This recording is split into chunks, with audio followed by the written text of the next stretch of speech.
नमस्कार महाराष्ट्र. संजय गांधी निराधार योजना व इतर सर्व निराधार योजनांच्या लाभार्थ्यांचं आजच्या महत्त्वपूर्ण व्हिडिओमध्ये सहर्ष स्वागत आहे. हा व्हिडिओ अत्यंत उपयुक्त जो आहे तर तो तुमच्यासाठी असणार आहे, त्यामुळे व्हिडिओला शेवटपर्यंत काळजीपूर्वक नक्की पहा.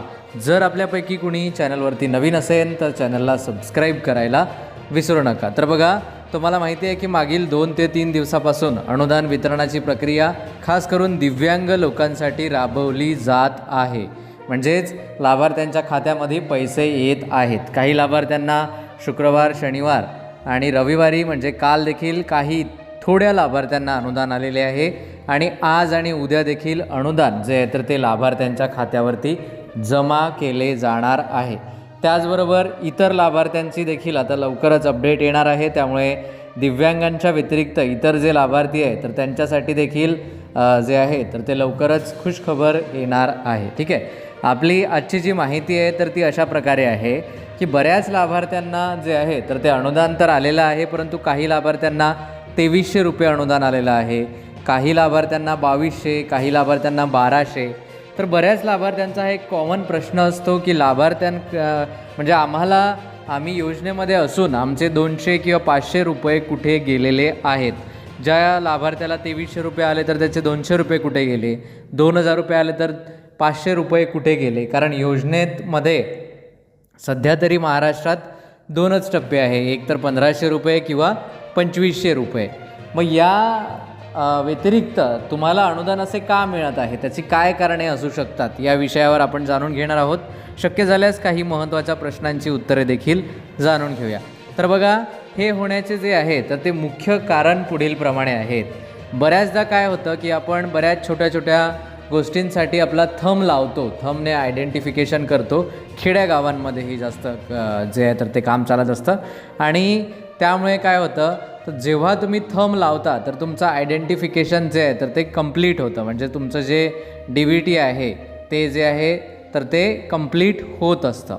तर बघा, आपण समजा एखादी महिला आहे, एखादी गावामध्ये महिला आहे आणि तिने तिचं व्हेरिफिकेशन करण्यासाठी थंबचा उपयोग केला आणि तेच पासबुक जे आहे तर ते गॅससाठी वापरलेलं असेल, गॅसचे जे सबसिडी मिळते ना, उज्ज्वला योजना, तर त्यासाठी देखील थंब जो आहे तर तो लावावा लागतो. असं एक उदाहरण घेऊया आपण. म्हणजे मी कुठल्याही एका योजनेचं नाव घेणार नाही आहे, पण उदाहरण.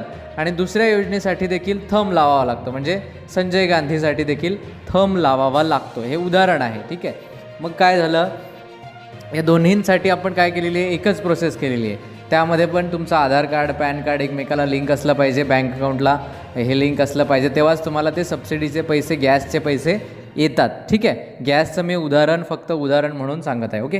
तर जर तुम्हाला दोन्ही योजनेचे पैसे एकाच अकाउंटमध्ये येत असेल आणि तुमचे सर्व डिटेल्स दोन्ही योजनेसाठी सारखेच असेल तर तुम्हाला अडचण येण्याची शक्यता आहे. त्याचं कारण काय आहे तर बघा, एखाद्या लाभार्थ्याला जर किसानचा हप्ता मिळत असेल, जो किसान सन्मान निधीचा हप्ता मिळतो है ना, तर नमो शेतकरी योजनेचा हप्ता मिळतो, तर त्या लाभार्थ्याला संजय गांधी किंवा श्रावणबाळचा हप्ता मिळत नाही.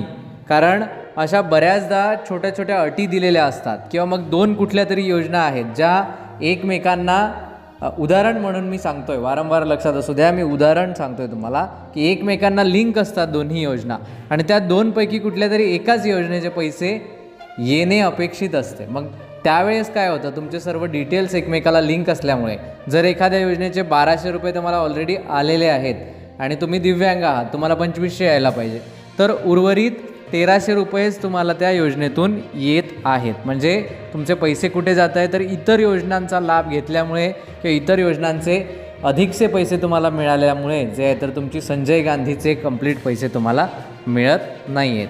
असं एक कारण जे आहे तर ते आहे. त्यानंतर दुसरं कारण असं आहे की बऱ्याच लाभार्थ्यांचे, व्हिडिओ काळजीपूर्वक ऐका, बऱ्याच लाभार्थ्यांचे जे अकाउंट्स आहेत ते जे आहेत तर ते डिस्ट्रिक्ट बँकेमध्ये आहेत, जे कोऑपरेटिव्ह बँका आहेत त्यामध्ये आहेत. कारण कोऑपरेटिव्ह बँकांचे जे प्रतिनिधी असतात ते गावामध्ये काम करतात आणि ते लोकांना असं पटवून देतात की आमच्या बँकेमध्ये खूप चांगला व्याजदर आहे, तुम्हाला 2% व्याजाने पैसे मिळतील, लोन मिळेल किंवा शेतकऱ्यांना लोन देतात. ठीक आहे, ते त्यांच्या पद्धतीने काम करतात. त्यामुळे बऱ्याच लाभार्थ्यांचे खाते डिस्ट्रिक्ट म्हणजे मध्यवर्ती सहकारी बँक जे असते जिल्हा मध्यवर्ती बँक त्यामध्ये त्यांचे खाते असतात, सहकारी बँकेमध्ये खास करून. ठीक आहे. तर मग यामध्ये काय होतं की बऱ्याचदा बरेच छोटे छोटे नियम असतात. लाभार्थी आपण काय करतो, मोबाईलमध्ये पण एखादा चेकबॉक्स करायचा आहे, आय अग्री चेक करतो आपण, टर्म्स अँड कंडिशन्स चेक म्हणजे एक डब्बा असतो तो चेक करता तुम्ही आणि पुढे जाता मोबाईलवर पण. तर त्याप्रमाणे त्यावरती देखील काही टिकमार्क असतात. जेव्हा तुम्ही फॉर्म भरता जेव्हा अकाउंटचा, तर तिथे देखील काही छोट्या छोट्या गोष्टींचे टिकमार्क असतात, ते चेक करतो आपण. म्हणजे काय करतो की त्याला सहमती देतो. मग अशा छोट्या मोठ्या लोन्समुळे, अशा छोट्या मोठ्या याच्यामुळे काय होतं की तुमच्या अकाउंटवर काही ना काही पॅनल्टी लागत असते. समजा उदाहरण घ्यायचं झालं, एक उदाहरण म्हणून सांगतोय मी की एखाद्या बँकेचे नियम असे आहे की तुम्हाला एका महिन्यातून कमीत कमी एक ट्रान्झॅक्शन करावं लागेल, अन्यथा तुम्हाला 15 रुपये पॅनल्टी लागेल. उदाहरण सांगतोय मी. असं जर असेल आणि ते तुम्हाला माहीतच नाही, कारण तुम्ही त्या बँकेचे पूर्ण नियम कुठे वाचणार, कारण पूर्ण नियम हे खूप मोठे मोठे असतात, खूप अंदर किंवा खूप छोट्या अक्षरात हे कुठे ना कुठे दिलेले असतात. उदाहरण सांगतोय मी. तर 15 रुपयाची जर पॅनल्टी तुम्हाला लागत असेल तर तुम्ही एका महिन्यात जर एकही ट्रान्झॅक्शन केलं नाही तर नक्कीच तुम्हाला त्या महिन्याची पॅनल्टी लागेल. तर हे एक उदाहरण झालं. पण बरेच छोटे छोटे चार्जेस असतात, जसं की तुम्हाला जो बँकेचा मेसेज येतो त्याचे 25 रुपये, 30 रुपये महिन्याला किंवा 3 महिन्याला असे चार्जेस असतात. तुमच्याकडे ATM असेल तर त्याचे जे आहे तर ते वर्षाला 175, कुठल्या बँकेला 300, कुठल्या बँकेला 400 असे वेगवेगळे चार्जेस आहेत. त्याचबरोबर बऱ्याच लाभार्थ्यांचे जे खाते आहेत, बऱ्याच लाभार्थी आहेत त्यांचे जे खाते आहेत तर ते SBIमध्ये असतात. ठीक आहे. ही एक महत्त्वाची माहिती आहे. ते जाणून घेण्याआधी जर तुमच्या मनामध्ये या विषयावर काही प्रश्न किंवा शंका असतील तर तुम्ही 94 23 39 37 61 या नंबरवर व्हॉट्सॲप करू शकता आणि तुमचे प्रश्न जे आहे तर ते विचारू शकता. तर बघा, बऱ्याच लाभार्थ्यांचे जे खाते आहे तर ते SBI याच्यामध्ये आहे आणि त्याच्यामध्ये अशी फॅसिलिटी आहेत की त्या SBI खात्याला लिंक असलेले तुमचे वेगळ्या योजना आहेत, ज्या 2016मध्ये प्रधानमंत्री नरेंद्रजी मोदी यांनी आणलेल्या होत्या की त्या योजना म्हणजेच जीवन ज्योती विमा योजना किंवा मग अजून जी PMJJY आणि दुसरी जी योजना आहेत तर त्या योजनांना तुमचे खाते लिंक असते आणि त्या योजना ज्या आहेत तर त्या वर्षाला 436 रुपये किंवा मग जे काही आहेत त्या योजनांचे हप्ते किंवा वर्षाचे जे काही हे आहेत चार्जेस तर ते ॲटोमॅटिकली काटून घेतात आणि ते तुम्ही अग्री केलेलं असतं, कारण तुम्हाला माहीत नसतं तुम्ही फॉर्म भरताना ज्यांच्याकडून फॉर्म भरला आहे किंवा तुम्ही स्वतः भरला आहे तर बऱ्याचदा आपल्याला ते चेक करावं लागतं. म्हणजे ते कंटिन्यू करण्यासाठी ते नियम तुमच्यावरती लादले जातात असं देखील आपण म्हणायला काही हरकत नाही. ठीक आहे. तर त्या नियमांना आपल्याला चेक करूनच पुढे जावं लागतं असं बऱ्याचदा होतं. तर या सर्व गोष्टींमुळे जे आहे तर ते तुमचे पैसे तिथे अडकतात आणि त्या ॲटोमॅटिकली डिडक्शन होतं आणि त्यामुळे तुम्हाला तुमच्या खात्यात कमी रक्कम पाहायला मिळते. तर ज्या लाभार्थ्यांना हे प्रॉब्लेम्स येत आहेत त्यांच्यासाठी जे आहे तर ते अत्यंत उपयुक्त माहिती आहे. या व्यतिरिक्त जे आहे तर ते आणखी कुठले इश्यू तुम्हाला येत असेल, हे सर्व ओके असेल, या म्हणजे मी ज्या गोष्टी सांगितल्या या सर्व बरोबर असेल आणि तरी देखील तुम्हाला कमी पैसे आले असतील तर तुम्ही आमच्याशी संपर्क साधू शकता.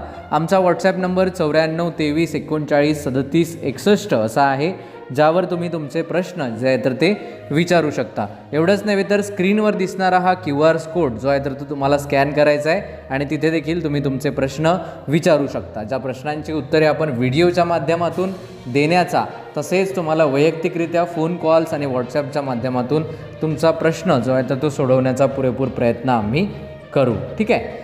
तर आशा करतो तुम्हाला आजची ही माहिती आवडली असेल.